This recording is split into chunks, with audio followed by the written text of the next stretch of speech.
नाज़रीन नवां खे आगाह कंदासीं। बिलावल भुट्टो ज़रदारी पारां वर्ल्ड जूनियर स्क्वाश चैंपियनशिप में पाकिस्तान जी कामयाबीअ ते पैगाम जारी कयो वियो आहे।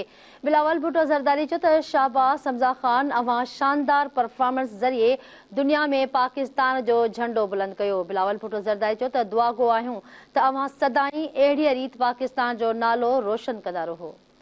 ख़बर आवाज़ शेयर कई पिया। बिलावल भुट्टो ज़रदारी पारां वर्ल्ड जूनियर स्क्वाश चैंपियनशिप में पाकिस्तान की कामयाबी ते पैगाम जारी कयो वियो आहे। बिलावल भुट्टो ज़रदारी चयो त शाहबाज़ हमज़ा ख़ान अवां शानदार परफॉर्मेंस ज़रिए दुनिया में पाकिस्तान जो झंडो बुलंद कयो। बिलावल भुट्टो ज़रदारी चयो त दुआ गो आहियां त अवां सदाईं अहिड़ी रीति पाकिस्तान जो नालो रोशन कंदा रहो। जी नाज़रीन नवां खे आगाह कयूं पिया। बिलावल भुट्टो ज़रदारी पारां वर्ल्ड जूनियर स्क्वाश चैंपियनशिप में पाकिस्तान जी कामयाबी ते पैगाम जारी कयो वियो आहे।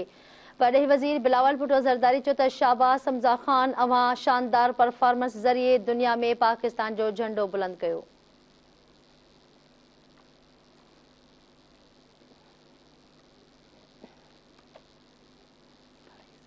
बिलावल भुट्टो ज़रदारी चयो त शाहबाज़ हमज़ा ख़ान अवां शानदार परफॉर्मेंस ज़रिए दुनिया में पाकिस्तान जो झंडो बुलंद कयो।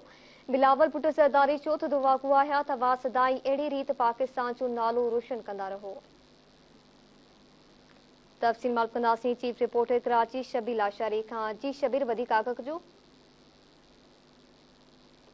पटई वज़ीर बिलावल भुट्टो ज़रदारी जी वर्ल्ड जूनियर स्क्वाश चैंपियनशिप में पाकिस्तान जी जेका सोभ थी आहे उन ते जेको आहे पैगाम ॾिनो वियो आहे।